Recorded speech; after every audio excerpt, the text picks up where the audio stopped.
원장님, 안 보이는 교정이라고 설치 교정을 많이들 찾으시는데 설치 교정의 장점과 단점에 대해서 알려주세요. 일단 설치 교정은 이제 요즘 많이 찾는다 이렇게 말씀을 하셨는데, 설치 교정은 사실은 예전에 유행했던 거죠. 실제로는 옛날에 일본에서 이제 생겼고요. 아무래도 이제 설치 교정은 일반 교정보다 약간 테크닉이 어렵기 때문에 뭐 교정 치과에서 안 쓰는 경우도 있고 해서 옛날보다는 좀 이렇게 유행이라 그래야 되나, 쓰는 정도가 좀 줄었어요.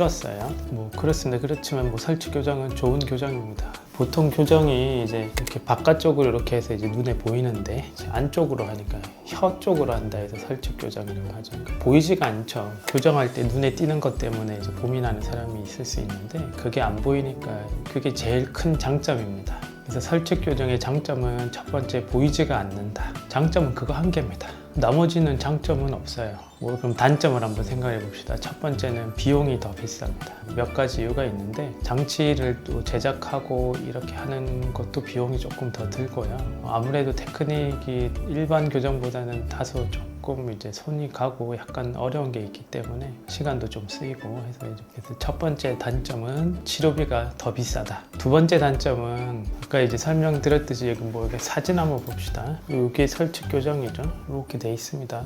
그래서 설치 교정인데, 상상을 해보면 어떻겠어요? 상상을 해보면 속에 혀가 있잖아요. 혀에 약간 혀에 이물감이 있는 게 좀 단점입니다. 약간 예민한 사람들은 혀에 좀 이제 장치가 닿으면서 불편해하는 경우가 있다. 그래서 두 번째 단점은 불편감이 일반적인 교정보다 조금 더 크다. 세 번째는 치료가 일반적인 이제 이런 게 보통 이렇게 바깥으로 하는 걸 일반 교정이라고 하는데, 일반 교정에 비해서 치료를 할 때 모든 경우가 그런 건 아니고요. 어떤 경우는 일반 교정만큼 똑같이 좋은 결과를 만들어낼 수 있는 경우가 있고, 어떤 경우는 설치 교정으로 할 때 일반 교정보다 결과의 수준이 좀 안 좋아지거나 아니면 결과의 수준을 똑같이 가려고 하면은 노력이 좀 많이 필요한 경우가 있습니다. 그래서 어떤 경우는 이제 설치 교정이나 일반 교정이랑 별로 차이가 없냐면은, 이가 삐뚤빼뚤해서 교정하는 경우가 있죠. 이가 삐뚤빼뚤해서 교정하는 경우는 뭐 큰 관계가 없습니다. 일반 교정이나 설치 교정이나 치료의 결과라든지 과정이 크게 다르지는 않습니다. 근데 어떤 경우에 좀 신경을 써줘야 되냐면은, 돌출이 있는 경우에 뭐 이런 사람이 있다고 쳐요. 이 사람은 이가 이렇게 돌출이 됐잖아요. 돌출된 사람이 이렇게 돌출 때문에 이제 교정하는 경우에는 설치 교정으로 가능한데, 설치 교정으로 돌출을 교정할 때는 좀 신경을 많이 써줘야 됩니다. 설치 교정에 대해서 조금 테크닉이 다소 부족한 교정 선생님이 치료를 하면 일반 교정 치료한 것보다 조금 결과가 안 좋을 수가 있어요.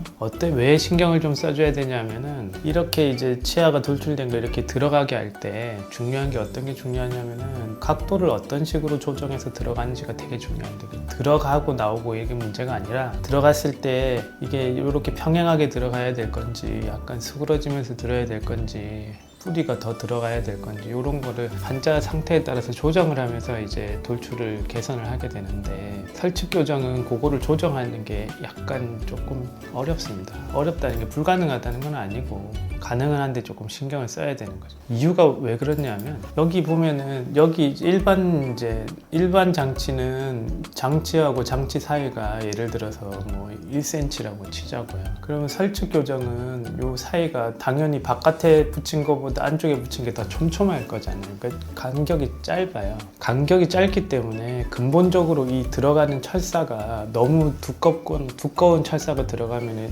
그렇게 이제 할 수가 없습니다. 상대적으로 바깥쪽에서 하는 철사보다 얇은 철사를 쓸 수밖에 없는 그런 물리적인 그런 조건이 있어요. 근데 철사가 얇아지면 어떤 문제가 생기냐면은, 치아의 각도, 치아가 이제 아까 보여드렸듯이 치아의 각도, 이런 각도를 조정을 해야 되는데, 이 각도를 좀 조정하는 게 조금 얇은 철사에서는 좀 힘들기 때문에 철사를 조금 다양하게 조정을 해준다든지, 뭐 힘의 방향을 바꿔준다든지, 아니면 특수한 장치를 쓴다든지 해서 좀 조정을 해줘야 됩니다. 그래서 정리를 해보면, 설치 교정은 옛날부터 이제 있던 방식인데 뭐 좋은 방법입니다. 그래서 적절한 경우에 쓰면 좋고요. 그래서 장점은 눈에 보이지 않는 게 장점이고요.